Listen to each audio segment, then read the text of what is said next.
On Friday, December 10th, 2021, our lives changed forever. An estimated 30 tornadoes hit our region that night. The most devastating of those twisters was one that trekked over 200 miles, destroying over 1,000 homes and claiming the lives of 71 Kentuckians. Mayfield Health and Rehabilitation was in the direct path of that tornado. With just minutes to prepare, our staff leapt into action. Traditional training says to hunker down, but our staff don't hunker down when they see that our residents are in need. They risked their lives to protect 74 residents who were inside that facility that night. No resident suffered serious injury. Everyone walked away with their lives.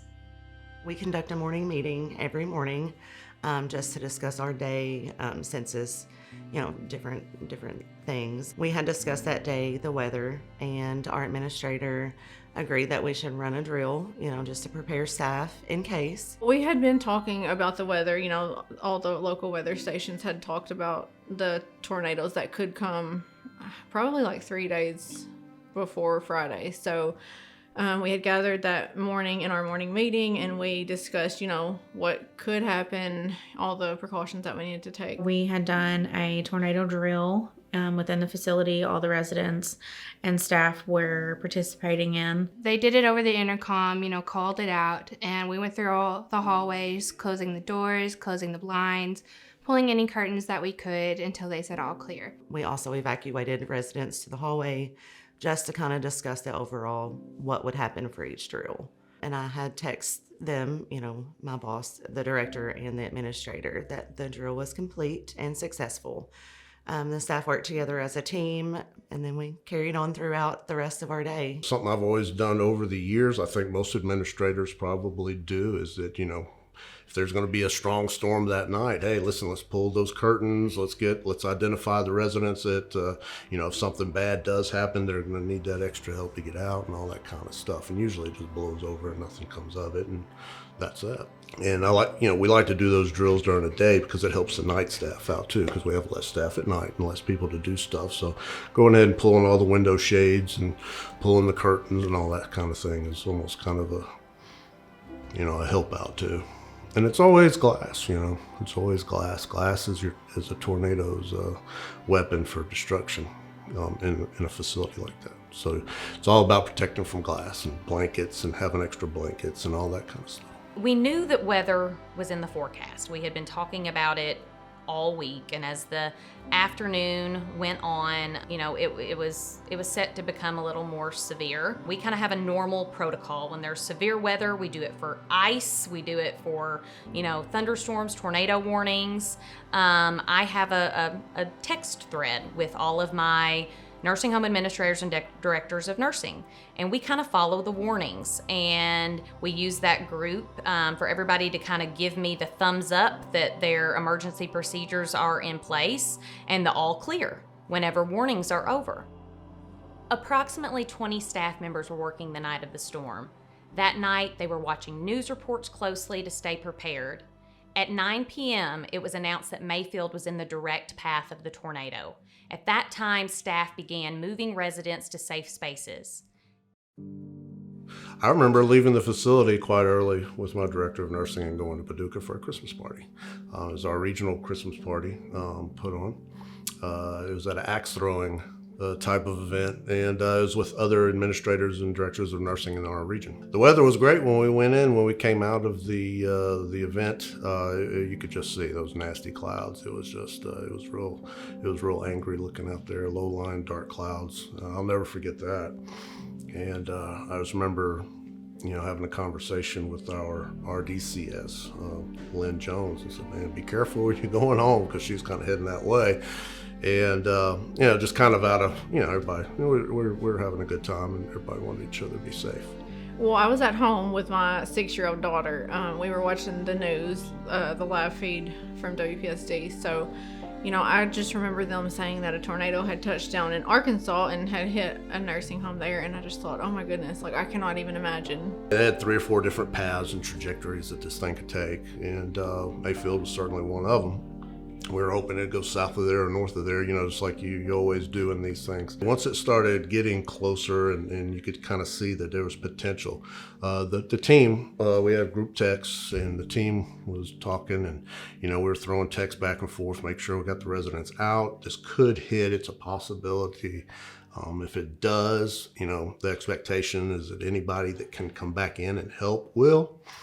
And, of course, we'll do whatever we can. After all of our back and forth communication, and we knew the storm was coming to Mayfield, I will never forget sitting in my basement and hearing Trent Okerson, he's the weatherman, and hearing him say that Mayfield needed their prayers. Ultimately, he just kind of paused.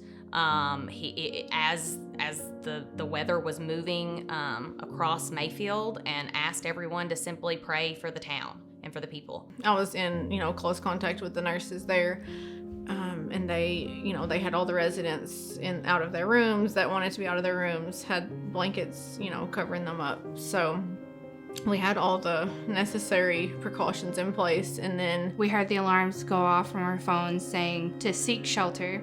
At that point, we got into the bathtub, had blankets underneath us, blankets over our head, turned the lights out just in case they burst for whatever reason.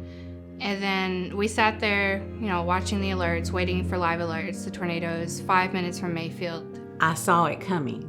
I really didn't know one had touched down. I do know that I was standing at the nurse's desk and was looking at the doors, and they started breathing. What I mean by that is they was like coming out and then sucking back in. And then I told everyone to take cover because it's fixing to hit us. And then I went to the resident that was closest to me, and I just covered him up because he really didn't have time to get anywhere. Then the tornado hit, and I prayed. Well, we already had the television on, and most of our workers had went home. But when the wind hit us, we knew that we were in trouble. You could hear it. And of course, the front part of our building got sucked off, and the side got sucked off. But the Lord was also there too, because if we'd have had those patients sitting out in that hall where we normally would have had them, some of them would have been sucked through the doors. The power went out and the doors had flung open. Everything was flying around us, and we were just taking cover. And so that's when we knew something was happening, and just trying to keep everyone safe. That was the main thing that we were trying to do. I remember the staff doing everything they could to try to get us all, in a safe position, and I tearing the roof down on me and the window out, and I had to pull a piece of glass out of my leg. And I remember a lot of people being scared, and but mostly I remember the staff trying to take care of us. After I realized that, the tornado had hit, and I was covering him up, and I could see debris flying around me, was getting hit by debris. It's like, I know several people have asked me, what did it sound like? Did it sound like a freight train? And I said, you can only imagine it's a freight train times 10. It was very, very loud. And when the ends of the building left, it sounded like a helicopter taking off. And then immediately it was quiet. And then you heard residents or hollering, help me, help me. It's kind of weird to say because your adrenaline kicks in. And it's like, it broke my heart when I heard the residents calling for us and hollering, help us, help us. I immediately told the staff to go down the halls, and whoever wasn't in the halls, get them in the halls. And the maintenance guy and I would come along behind them, and anybody they couldn't get out, we would get them out. And then you just immediately kick in, the adrenaline did. We was going and we were pulling people out, whether they're on mattresses. There was a lot of them that were in the halls. And then it was not till then was I able to sit down and do a sigh of relief. And as it passed, we felt our house shaking. The windows were trembling. When the tornado passed and we got that alert, I called my best friend, and she told me that our nursing home had been hit and there was nothing left. In the minutes that followed, help began arriving immediately. Staff members who were working that night voluntarily came in. We had so many volunteers come to help. We had family members, emergency workers, church members. Before sunrise, we had our residents comfortable in surrounding centers.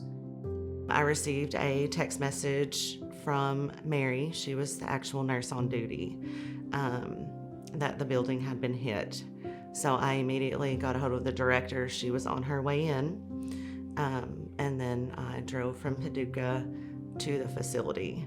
And as we're driving towards Mayfield, the only vehicles we were meeting were ambulances and police cars. And the closer we got, you just started realizing, like, this is devastating. This is not a microburst. This is not, like, this is the real deal. This is what we see on national news, but it's other places. It's not us. And I remember as we were walking, we ran into some other staff members that were going that way, because just give you some reference, people really were risking their lives to go there. Power had not been shut off to the city yet. When you were walking through things, the wind was still blowing. It was still raining. Metal pieces of roof would be, flying across the road. You could hear the buzzing of power lines, and we're, running towards the danger, and trying to get there. So I got in my car, drove probably 6 different directions because there was no way to get through. And then I had to park maybe like 3 blocks away and then walk. A volunteer firefighter was a couple of blocks away, so they walked with me. And there was no road left when we were walking. I remember like neighbors screaming for help, and like at that point it was hard because like I couldn't stop and help them. Like I knew I had to get to the residents of the nursing home. My grandparents actually lived like 2 houses away from the nursing home, and I didn't know if they were there, but I knew that there were 70 something residents that needed to be cared for, so I made my way onto the nursing home.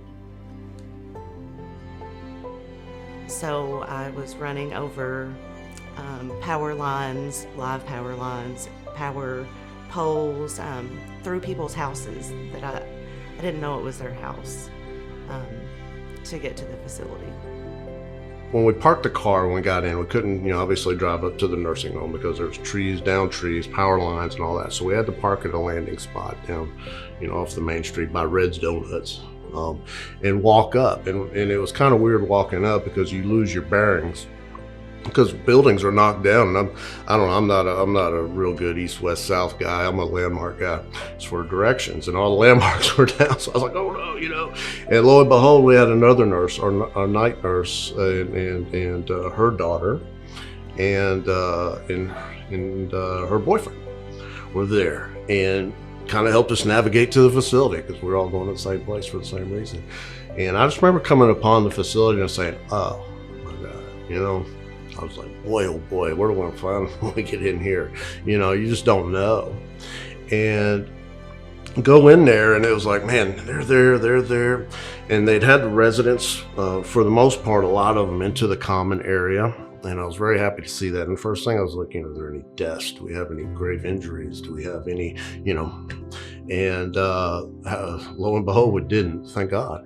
And there was a little young fireman in there, and I guess he'd been in there for the prior hour or so, and he'd been pulling some of the residents out of some of the debris and such, and doing what firemen do. And he was a young one, and that stands out. And so it's just like, oh no, the devastation of it. It's just weird. You just walk into, there's the nurse's station and all the walls are gone. It's very surreal. My job, I had been called to go uptown to work, to help with any needs that there might be, and it was just a few blocks from the nursing home. And I was at the fire station for a while. I don't even remember how long, not long, but Bethany and I were texting back and forth, and I said, do you need help? What do you need? And do you need people? She said, I just need as many people that can come. I need them to come. I got the call from the nursing director at Mayfield Health and Rehab, and she explained to me the situation where what had happened there. Obviously, the storm had hit there pretty hard in that area, and because of the emergency and disaster impact in other areas of the town, a lot of the ambulances, all the rescue squads and things like that were all focused at the candle factory, which was one of the biggest hit areas there. And so they needed help getting their people out of their facility to get them into safety. So she goes, can you please bring some church buses over? And without thinking about it, said, absolutely, give me a few minutes, we'll get them over there. So we had 3 church buses that we were able to take over there pretty quickly. We start heading over toward 5th and 6th Street, close to where Mayfield the rehab and health is. And so once we would start kind of making our way there, we realized all the debris is already covering up the streets, and there are trees down, there are wires hanging here and there. There's already local farmers with their equipment trying to clear debris out of the streets, and there were some roads that weren't necessarily cleared yet. And so we kind of turned our church buses into kind of semi-tanks, and we started blowing through some of this debris, and whether it was going to, whether we were going to make it through that road or not, we didn't know exactly. I had to weave through the debris in the road and parts. And then on the walk down there, could not tell where I was. I've lived in Mayfield my whole life. Could not tell where I was. Had to actually look up where I was on my phone on a map to even know where I was to get down to the nursing home. At the picture that I had received there was no rooftop to one of the hallways in the facility, and it was just completely devastating.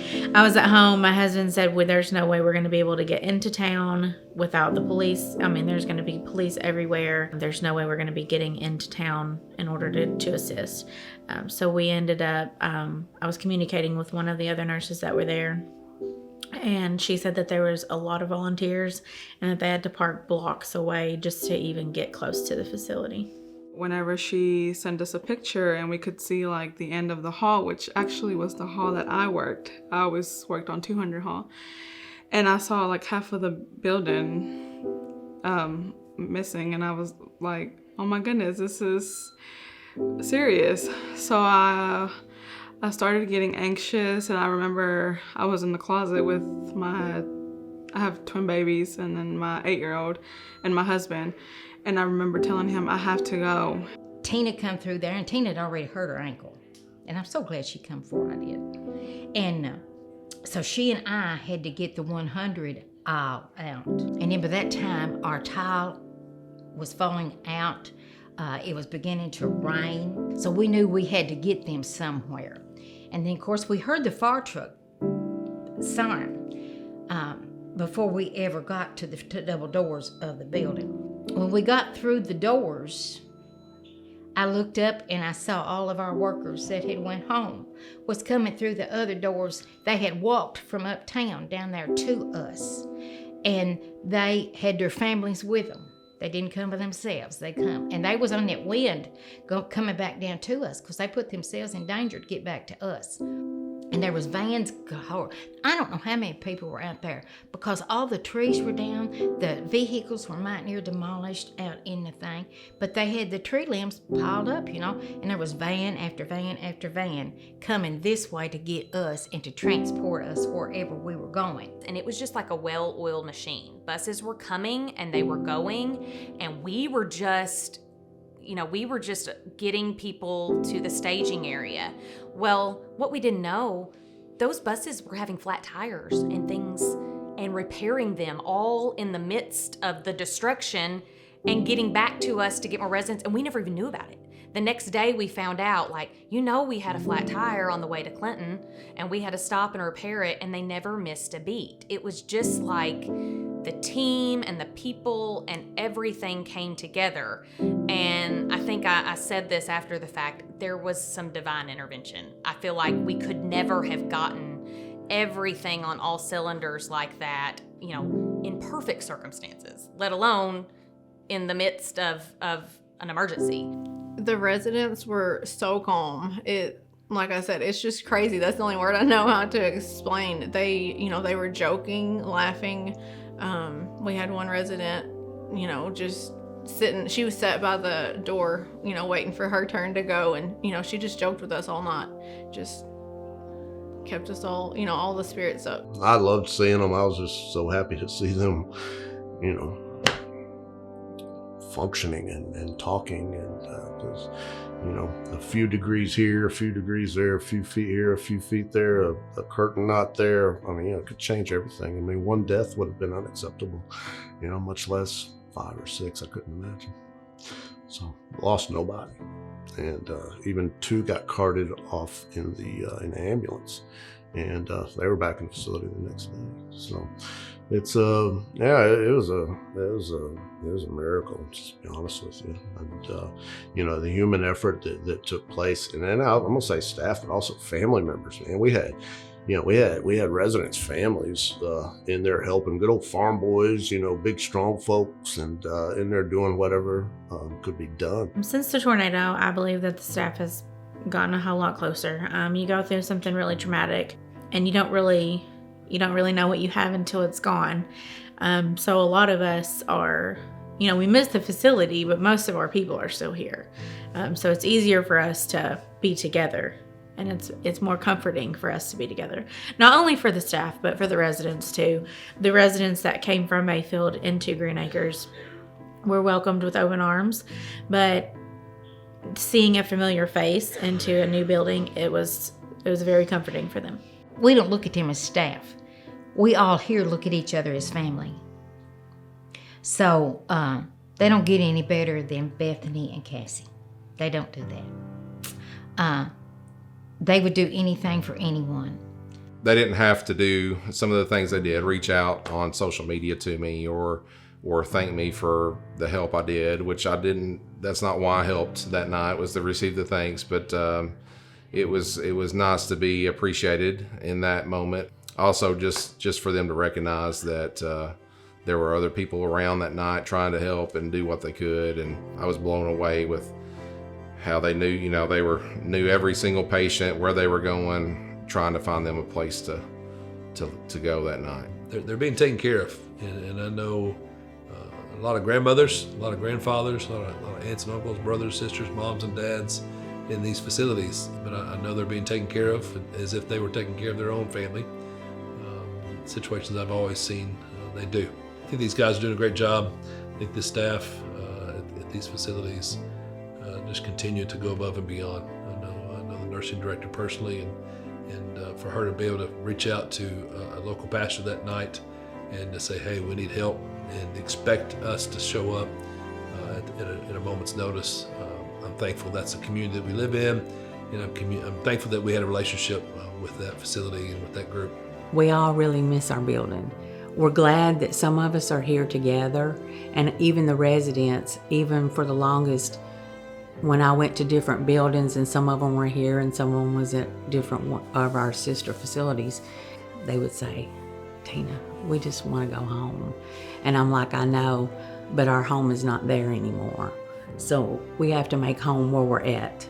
And they're like, well, that's true. We're just glad that some of us are together. And I said, yeah, but maybe one day, they're talking about rebuilding, that maybe we can all go back and be a family. I mean, it was like we were all family. And just that one night, it was gone.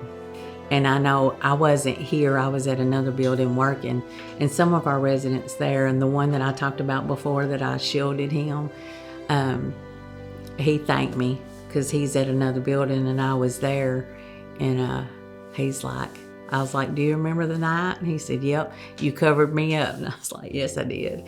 And so it's like we have a little special bond.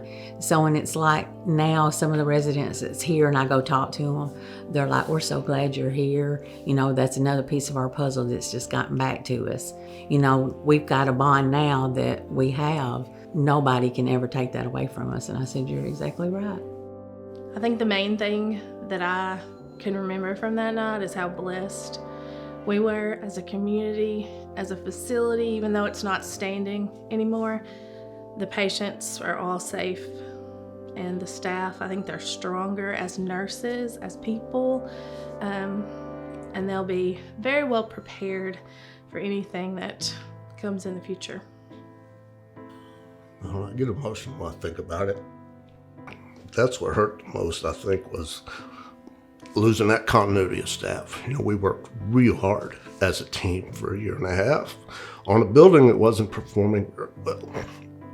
And somehow or another, I don't know, a lot through luck. When you hire somebody, sometimes, you have to be lucky when you hire. And every hire in the right spot seemed to have that component of somebody that really cared.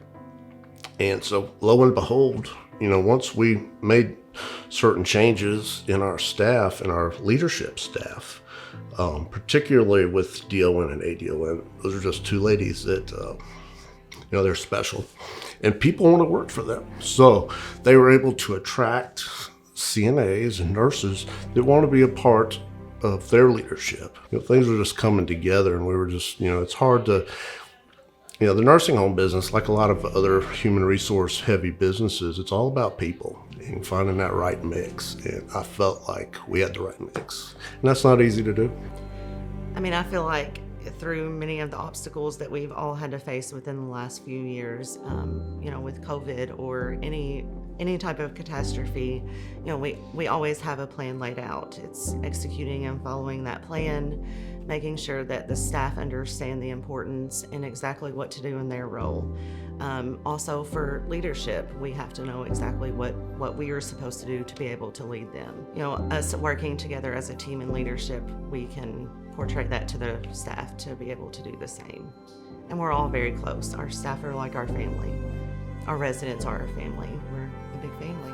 Everyone says, oh, we're a family environment, but I really do feel that way here. Like, we bicker with each other like we're family, but at the end of the day, we come together and when we do what we need to do for these residents. And I feel close to a lot of these residents. I go and talk to them and they tell me how they're feeling and how their day is and the things that bring them excitement and joy. And it really is just a great place to be. I would want to tell the people working that night that I think they did a great job and that I don't know if I would have handled it as well if I was in their position. And I'm really appreciative of the fact that they did it, they managed it, and they still continue to show up for the residents. They don't let their feelings get in the way of it.